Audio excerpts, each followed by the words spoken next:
আজ আমরা বিকেলে হাঁটতে হাঁটতে চলে এলাম সেই ইন্দ্রনগর চা বাগান। এই চা বাগানটা কিন্তু আমাদের কলোনির গেটের একেবারে পাশেই, একটু কলোনি থেকে এক পা বাড়ালেই কিন্তু এই চা বাগানটা ইন্দ্রনগর চা বাগান।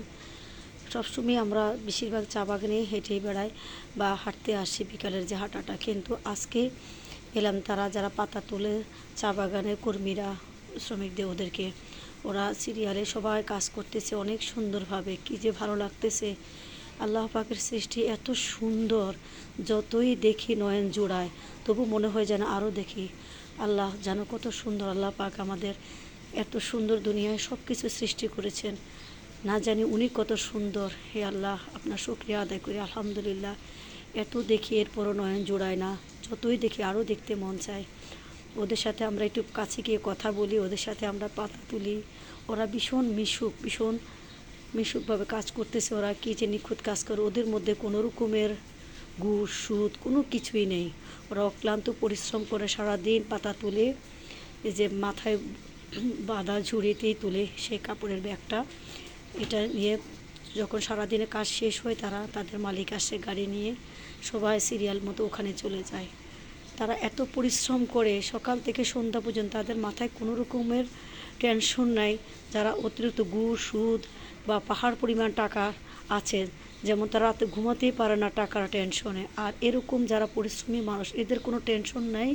এই কাজ শেষেই তারা বাড়ি গিয়ে রান্নাবান্না করবে, খাবে। আল্লাহর রহমতে তারা অনেক সুস্থ এবং স্বাভাবিক জীবন আছে তাদের, কারণ টাকাও নেই, কোনো টেনশনও নেই। কারণ তাদের একটাই কাজ, সকালে উঠে আমাকে বাগানে যেতে হবে, কাজ করতে হবে। এই যে দেখুন, এক একজনে প্রায় 1 মণ 1.5 মণ পরিমাণে তোলে। সবার যখন পাতা তোলা শেষ হয়ে যায়, এখন একে একে সবাই বাগান থেকে বেরিয়ে পড়ে। এদের মধ্যে কোনো ঝগড়াও দেখি না, বিভেদ দেখি না। কী যে সুন্দর মিলেমিশে ওরা কাজ করে, ওদের কাজ দেখলেই ভালো লাগে। আমরা ওদের পিছে পিছে হেঁটে হেঁটে যাচ্ছি, আমরা তো ওদিকে হাঁটতে যাব, ওদের সাথে কথা বলে বলে যাচ্ছি। ওরা কত টাকা বেতন পায়, ওরা কত টাকা রেশন পায়। আসলে ওরা যে পরিমাণ পরিশ্রম করে এক একজন, দেখুন ওদের শরীরে কিছুই নেই, শুধু চামড়া আর হাড়, কিন্তু মাশাল্লাহ আলহামদুলিল্লাহ ওরা কিন্তু সুস্থ। দেখুন এই বাগানগুলো দেখলেই মন চায় একেবারে সারাদিন ঘুরে বেড়াতে। একে একে সব বাগান থেকে তারা বের হচ্ছে মাথায় কাপড়ের সে গাঁটটিটা নিয়ে। এর ভেতরেই কিন্তু সব চা পাতা, যে যত কেজি তুলেছে তার উপর নির্ভর করবে তাদের ওজন করার পরে কে কত টাকা পাবে।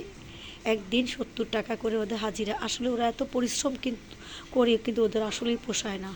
এখন লাইন ধরে সবাই হেঁটে চলেছে সেই ডাউনের কাছে, যে সামনের পাহাড়ের কাছে, ওখানে চলে আসছে গাড়ি এবং তাদের ম্যানেজার মেশিন নিয়ে ওখানে মাপবে ডিজিটাল মেশিন দিয়ে। এই কাজ শেষ করে তারা চলে যাবে বাড়িতে, মাপঝোপ করে সব জমা দিয়ে তারা সবাই কাপড় চেঞ্জ করে চলে যাবে। ওরা কিন্তু আসলে অনেক সুন্দর করে শাড়ি পরে। যখন বাগানে কাজ করে তখন তারা শাড়ি পরতে পারে না, কারণ শাড়ি পরে কাজ করা যায় না, ময়লা হয়ে যায়, ছিঁড়ে যায়। বাগানের চা গাছগুলোতে অনেক খোঁচা। এই যে এখন মাপামাপি শেষ করে ওরা সুন্দর বাড়ি চলে যাবে, কাপড় পরিধান করে গিয়ে আবার গোসল করে রান্না করবে, খাবে, পরদিন সকালে কাজে আসবে। মাশাল্লাহ ওরা অত সুন্দর করে কাজ করে।